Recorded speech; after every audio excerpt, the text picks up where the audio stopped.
Well, hello. I'm so excited to bring this to you, everyone. An interview with a unicorn. Like, you've heard of Interview with the Vampire? Nope. Today is Interview with a Unicorn. And we've got the magical, the sparkly, the wonderful Stacey Greenstreet with us, who has just graduated from our 6-week Transformation Unicorn Challenge as a unicorn. So I'll give a bit of context of what that actually means. And then we're going to ask her some questions today. And I'm so excited that she said yes to this. So the first thing I want you to know is a unicorn is not just a magical creature or a mythical creature. I do believe that it's a symbol, right? It's a symbol for us of, especially for us in like fitness and transformation. It's someone who just kind of gets it, gets on with it, gets it done. And in that way, generally gets the best results, right? If you just become it's almost like an invincibility, because once you just do the thing and commit 100% to it, you will get the results. So the results in this case to become a unicorn and get unicorn status is to achieve either 19 pounds of weight loss in our 6-week challenge, which is really just 5 weeks because the first week is all about preparation, or lose 6% body fat. And Stacey's going to share her results with you, but it's bigger than that. So hold on in there. So Stacey, I can't wait. Thank you so much for coming on and doing this. And because I really want other people to understand that it's not that it's not difficult, because in some ways it is. It's a difficult situation, but it's simple. Once you get and understand what we're trying to teach, it's a simple process. It just requires bravery and believing in yourself and all of these things. But I'd love for you to share, what brought you here, what brought you to decide, right, I'm going to do this crazy unicorn transformation thing from Warrior Goddess Kettlebell Training, and what brought you to this decision. Sure. Basically, I have probably been on a diet all my life. I've tried the Weight Watchers, I've tried Jenny Craig, I've tried everything you can think of. I've tried it and have had some success, and then you lose the weight and then you gain it right back, and then some.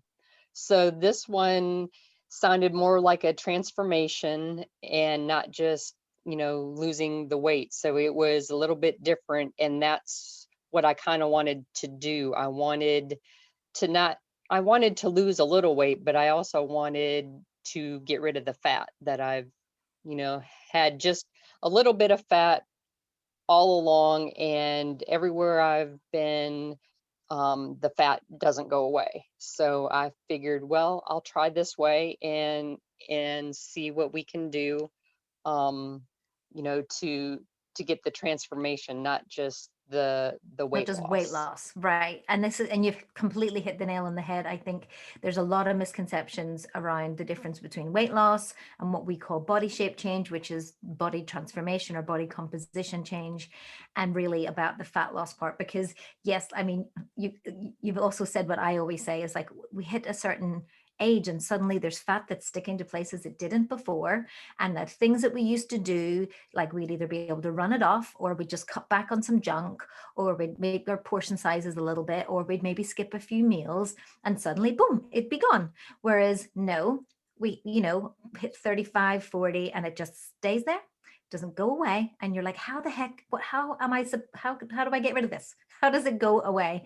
And yes, dieting is an option for those that want to lose a little bit of weight. But we always say that if you're having and listening to this conversation, you're somebody who wants more than just to lose a little bit of weight. Because we all know deep down inside how to lose 5 pounds or 7 pounds, right? But the thing that gets us to lose that, as soon as we stop doing that, then it comes all back on again. So you totally hit the nail on the head with that. So what did you find okay, let's talk about the big question. When you first signed up and you saw what happens in our digital studio and the step-by-step process, I am happy for you to tell the world what you probably thought. Now, first of all, you do have to watch a video called How to Be a Unicorn, which I thought was a very apt name for it. But what did you think? It was, at first it was very overwhelming. It was like, oh my Lord, I have to read all of this and totally, understand everything. I thought I had to understand everything at the beginning, and I was glad that you gave us a prep week because I know I needed a prep week. I've never had that before either, where, I had time to read everything, digest everything, order what I needed to order in order to, supplements and foods and all. But at the very, very beginning, it was overwhelming. Right. And I think that you've hit the nail on the head. People, when they first understand that what we do is different, is that we also try to educate you through the process. So rather than just say, do this workout, eat this thing, which we do help you eventually, but also we want to go, this is why you do this workout. This is why you eat this thing. Because I find personally, when it comes down to motivation, but also to have the tools for myself, I need to kind of know the why. So although, because what we do is obviously very, it can be a little bit scientific with the carb cycling and how that works. And even kettlebell training can be quite scientific as well. I find that it was important for me to give you the step-by-step information, but it was equally as important to go, okay, you've got a whole week to digest this. And a lot of, it takes a lot of effort from our side to go, everybody's really chomping at the bit. We're really excited. We want to get started. We want to do that. And we're like, yeah, by all means, you can still swing your kettlebell and you can still do some of these workouts and you can try some of the recipes, but having that little bit of space, that little bit of grace, that little bit of ability to try something without the fear of, I'm going to muck this up or I'm not going to do it right. That's what I hope that people got from that. And I think you did from what you've said there. So that's really cool. But also that there isn't that fear of, doing everything right. Did that come across as well? Like you had that bit of grace time? Yeah, I mean, I was one. I didn't do a lot of recipes, but I did a few just so that I knew what I was getting into, and then also only adhering to the workouts that we were supposed to, and not go over and above. Like I was I was more of, running every other day and doing some strength training, not necessarily kettlebells, but, I also had to let go of what I knew and try to do what I was told to do and believe in the process as Right. well. So tell us a little bit of what you had tried before, because I know that, you run a lot, like you say you run, but like give us some context. It's not just I do 5 miles every now and again. You do run long distance as well, yeah? Yeah, yeah, I had been training for a marathon, and then I also signed up for a half marathon. So I was at least, running 3 to 4 miles every other day, and then strength training because I was trying to get my personal training certification as well. So trying to do the workouts with the barbells and kettlebells and running. So I was doing all of that, and then when the So what when are we talking a day? So you would have been doing what? Let's paint the picture of the amount of exercise you would have done before. I would, on any normal day, I would probably run 3 or 4 miles, eat healthy. Well, what I thought was eating healthy and enough food, which obviously it wasn't, because, we're trained to eat 1,200 calories a day. So that's Yeah. what I was doing, you know, doing everything totally wrong. But I was, eating low calorie, low fat foods, so about 1,200 calories a day. And then on the days I didn't run, I would do anywhere from, well, it would almost be an hour workout, like a hit style for an hour every other day that I didn't run. So Right. I was always So when you were doing doing your either, strength training, you were doing HIIT. So you're always doing a cardio based, even with barbells, they were still I quite light weights, were they? they would be lightweights, anywhere up to, 15 pounds and all on the Right. on the barbells, dumbbells, and things like that. But it would Okay. it would be an hour An long. hour. An hour long one. Okay. So Yep. Stacey's now having the realization that up until now she's been over exercising. And it's interesting because I know that a lot of the time when I speak to women, the thing that they think they're not doing is I'm not exercising enough. I hear that. And the one that they also say is I'm eating too much, right? When really what they're actually doing is over exercising into much of choosing to do too long of the wrong type of exercise for their goals. It's not that you're over exercising is defined by, okay, I want to actually lose fat and I want to build lean muscle. But if I do an hour-long hit, I'm actually putting my body under a lot of stress, which is going to tell my body to hold on to the fat and to just deplete the muscle, right? Which is what happens with over exercising. And it's the same with cardio. Cardio can mess with our thyroid, and running does that. However, if you have a goal to run, that's fine. But when your goal changes, so once you change and you change your mind to say, right, I was training for a marathon, which I have done before, and I thought about doing again, and I've changed my mind because I was like, you know what? I enjoyed the long distance running at some point. That was a goal for then. I've done, mud races and crazy things for 5 hours and things that I know that I'm not going to do again because I was like, I did it. That's what I wanted to achieve, but that's no longer my goal. Whereas my goal is if I want to change my body shape, that's a separate goal. So then you need to go, well, what do I need to do to train and eat for that goal? And anything outside of that is either over exercising or not eating in the way to do it. And I think that's a big mindset shift. Would you say? Oh, definitely. It's definitely a mind shift from, like you said, over exercising and under eating to the almost exact opposite of eating a lot and exercising half of what I had been doing and seeing results. Whereas the other way, I wasn't even seeing results. Right. So it's the holy grail, really. It's like saying, hey, you can eat more and you can exercise less and lose more. And people look at me like I'm mental. And they're like, no, this can't work. Yes, it does. Oh, 100% it does. So I'm so glad you've got that. And it's interesting because I have other coaches that are other PTs or people that are doing, fitness qualifications. And nearly every fitness professional that I speak to, nearly all of them fall into an over exercise category because they love exercise, right? That's what they do. That's their passion. They believe that that's their purpose, but none of them have ever sat down and gone, well, why am I doing this? Right? What is my goal?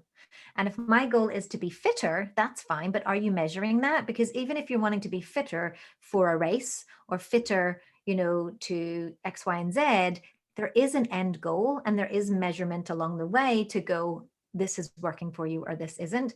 A lot of the time we don't focus on goals. We don't focus on actually taking a second to go, well, what is my goal? Right. So hence why I created a whole podcast about Goddess Got Goals, because for me, I am always goal oriented. Every single minute of every single day is like, what is the best use of my time? That's what I say to myself. What is it that I'm trying to achieve today? And I think that's a lot to do with how my brain works. I think there's some sort of ADHD going on in there for sure. So I have to be very specific or I'll not do it, right? So I'm always very intentional with what I try to do because I know what it feels like to be unintentional and just to kind of go for it and then ends up with like burnout and all of those sorts of things. So I think now is the time to share with the world your what the results, not just in terms of unicorn status results, but what else you got from the program and what were the bits that you really liked about it too. Well, I liked the 19 pounds was good, and I think it was at least 30 some centimeters, that I had lost, and we are still only talking 5 weeks, 5 so. weeks. Okay. Just take a pause. 19 pounds, 30 odd centimeters in 5 weeks. Also, to see the changes in your shape. And if you want to see this, the changes, she's on our social media because we're so proud. We're like, yay! Love shouting it from the rooftops when people achieve this. But for me, when I look at you, the first thing I notice is the shape. Like your midsection has just leaned out. that must feel amazing, because that's the hardest part. Just so you know, that's very difficult, especially as we get older and we're dealing with a lot of stress, etc., to find that point to be able to get that lovely lean midsection. So congratulations on that one. And But how does that feel? I mean, it feels really good that, I've heard of carb cycling before too. I just never did it too much because it's like I really have to eat that much food. I can't believe that I can lose weight. So, you know, knowing that I've learned, to eat more, to believe in the process. I had to tell myself that a lot, during the 5 weeks, that, I'll trust the process, because obviously I could tell it was working. I felt better, and I noticed that when I was like preparing the foods and all, I would be humming or singing, and it's like, wait a minute, Wait a minute. Yeah, right. it's like I obviously have more energy. The sleep is a lot better, because before I could fall asleep, but I couldn't stay asleep. And Right. so with the supplements and, and the foods and the workouts, I've gone from a broken 3 or 4 hours a night to, 7 or 8 hours. And it kind of Amazing. crept up on me too. It's like I didn't realize that I was sleeping, more through the night, until it was like, wait a minute, you know, Wait I a I minute. didn't toss and turn all night long. What's going on? Right. And just realizing it can be done. I mean, I turned 50, so I didn't Woo-hoo-hoo. think, that everybody says, your metabolism slows down, and people gain weight, and through the pandemic everybody's Right. gaining, the The COVID-19. quarantine 15 or Quarantine 15. The COVID-19 I've heard as well. Yeah. so I'm like, oh Lord, and so it's just amazing that, I You can learned to literally eat more. You can do less workouts. You can sleep better and lose 19 pounds. And all and you just have to do have is more trust the process energy and and more energy. trust the Yeah. process. Yes, Yeah. absolutely. And Because it is because it's a lot of what we do at the beginning, and why this obviously works is to do with that delicate balance of stress and hormones as well. Because, you've hit the nail on the head, heading up into our 40s and 50s. Stress is the biggest thing for us. It's like we are, spinning all of the plates, dealing with all of the family commitments. We were in a friggin' pandemic, all of these things. And then you want to go and do hour-long hit workouts and run miles on the road and try to stick to 1,200 calories, and you're only sleeping 3 hours.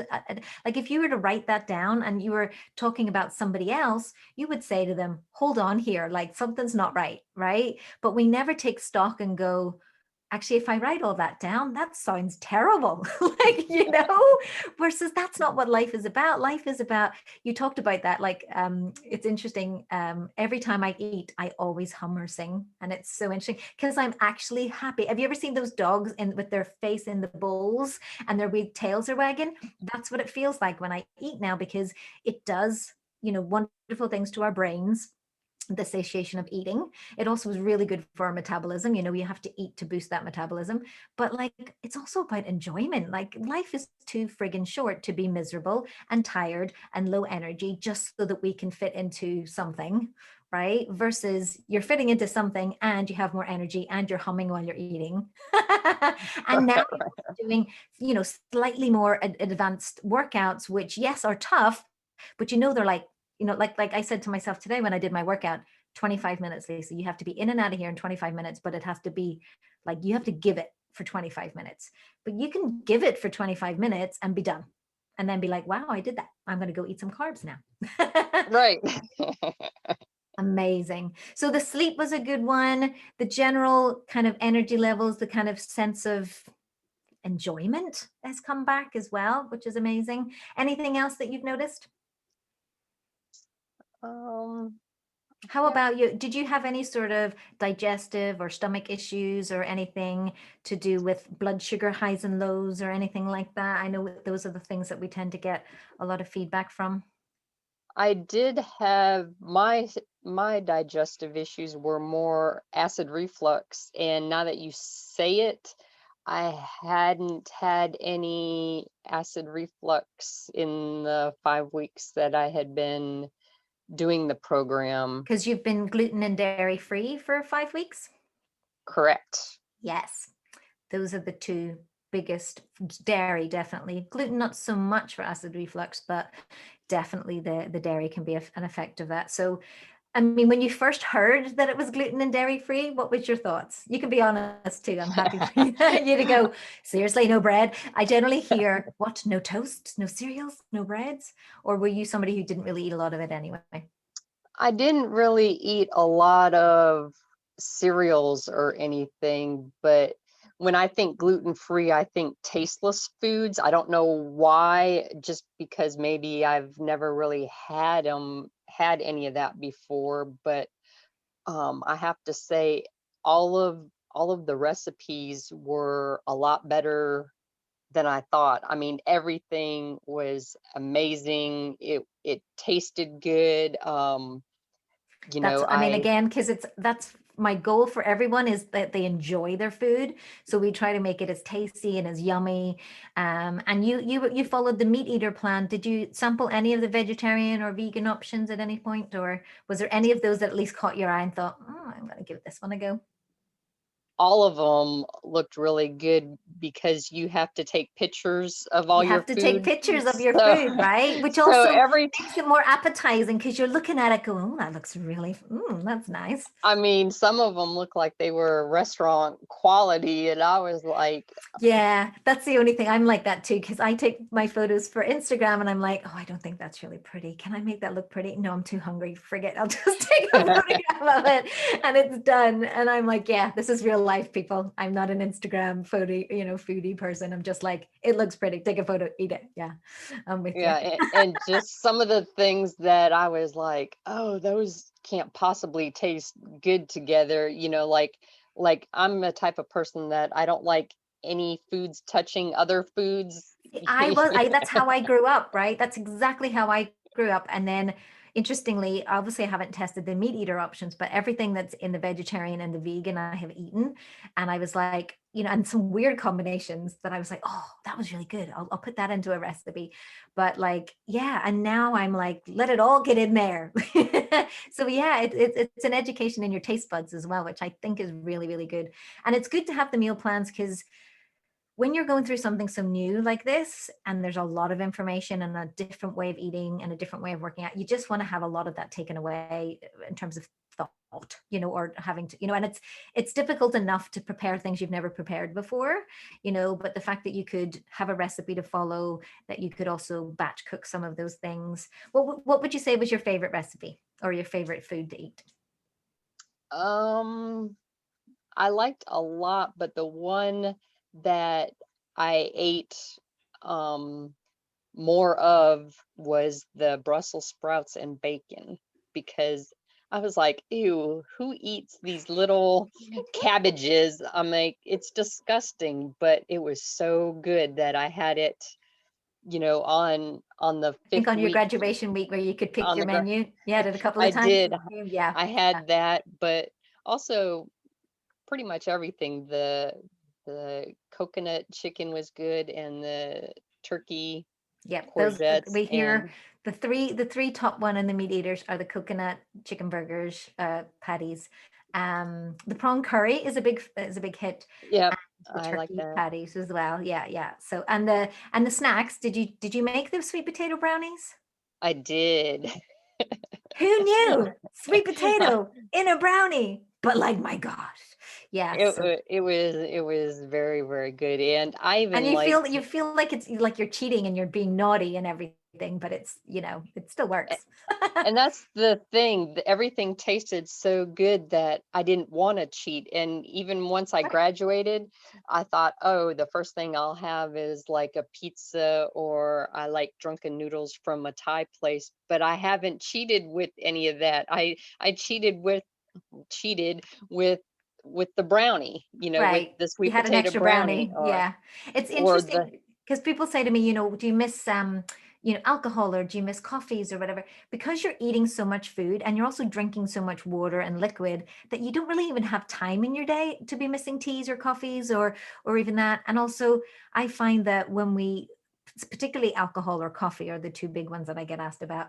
And once you reprogram what you're drinking, and the fact that you are getting your green smoothies, your protein smoothies in, that's giving you the energy. You don't need the coffee. And then at the end of the day, you don't need the glass of wine or the beer or whatever, because you feel accomplished. So you don't feel like you need to treat yourself or you deserve the glass of wine, because the actual workout and the getting through the day was accomplishment enough.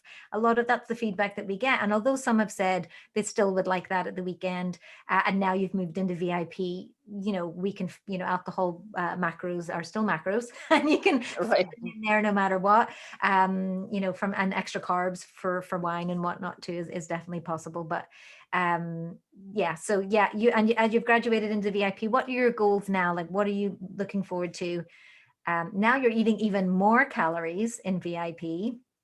That's going to be I interesting.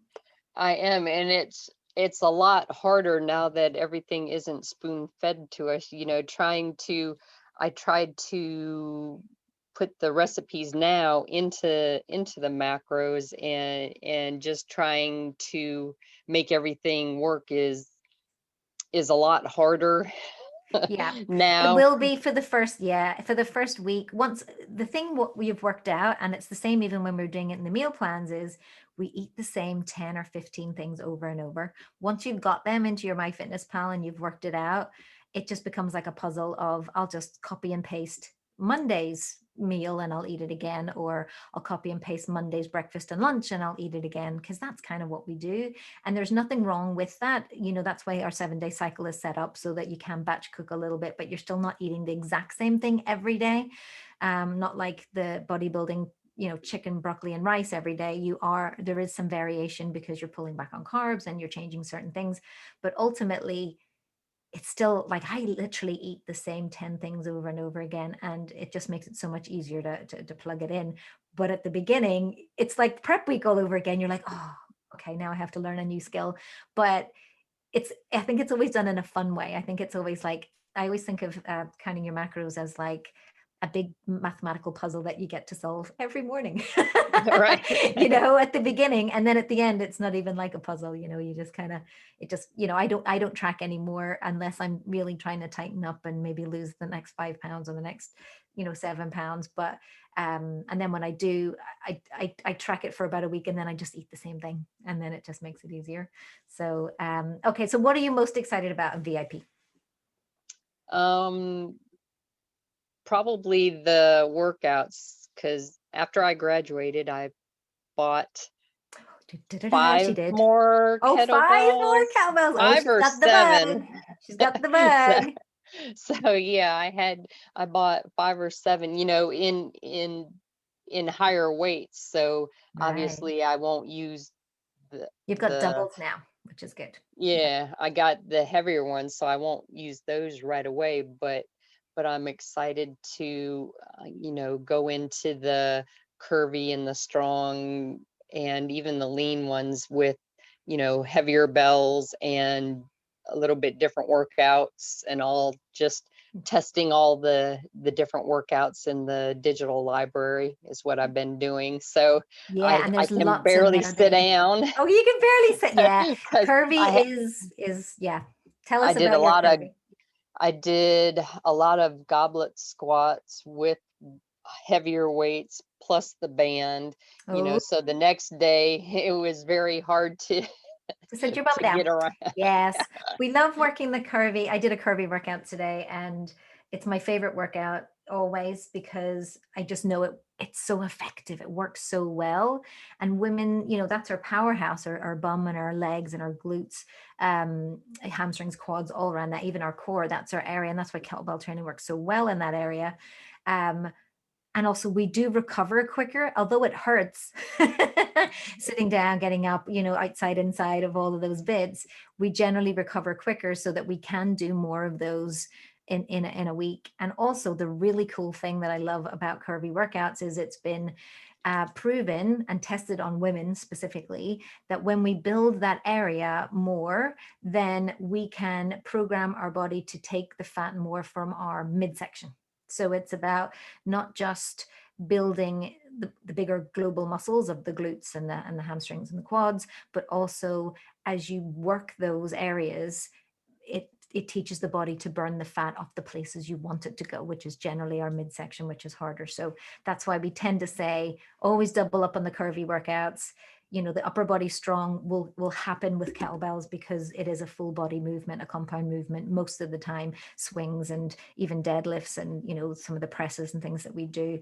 And that builds very quickly generally on a woman anyway, but it's also not where we're not like particularly ambitious to have the nicest ever shoulders or, you know, or triceps, unless you're a bodybuilder or something like that anyway, whereas we all want shapely legs and toned, you know, bum and, you know, our lean midsection. So that's why we're like, work that area for sure. Yay. Well, I'm so excited that you came and chatted to us today. What would you say about your journey to unicorn status, or somebody who's thinking, okay, I think I'm going to do that, but will I make unicorn or not? Or like, what would be your kind of top tip or your piece of advice having gone through the program? Believe in the process. Believe in the No process, because matter. that's why we call it about unicorns, right? It's about belief. You got to just believe in the process. I think that's the best tip, because although, you know, because you have to, like, all of that conditioning that we've had for decades about dieting and doing this and doing that, it's completely counterintuitive to what we've been told. And you just have to have faith in the process. So that's why we believe in unicorns, right? You have to sometimes believe in something that doesn't exist, believe in this process, have faith in this process. And that's 100%, that's the best tip. So thank you so much for sharing that. Yay. And I'm so excited to see you in VIP, because obviously having had that amazing 19 pounds loss, you're now going to go into strength and building out those, what we call muscle curves, your MERVs, and start to notice your strength increase with those fun bells. And you're already addicted if you've bought 5 more. So, you know, now it's going to be buying things like, you know, funky t-shirts and leggings. That tends to happen next. And kettlebell slogans and whatever else. You know, we are very cute with our matching t-shirts and things too. So I'm amazed at that too. So thank you so much. Thanks so much, Stacey. If there's anything, if anybody wants to know about this journey, or if we didn't cover any sort of questions and you even want me, you know, something I missed asking Stacey, by all means, you can reach out and, you know, get in touch with us. Thank you so much for coming on the podcast, doing this interview with us. And yeah, can't wait for the rest of your journey. So thank you so much. Thank It's you. so good to be here. And I look forward to connecting with her on the inside and with you guys too. All right. See you soon.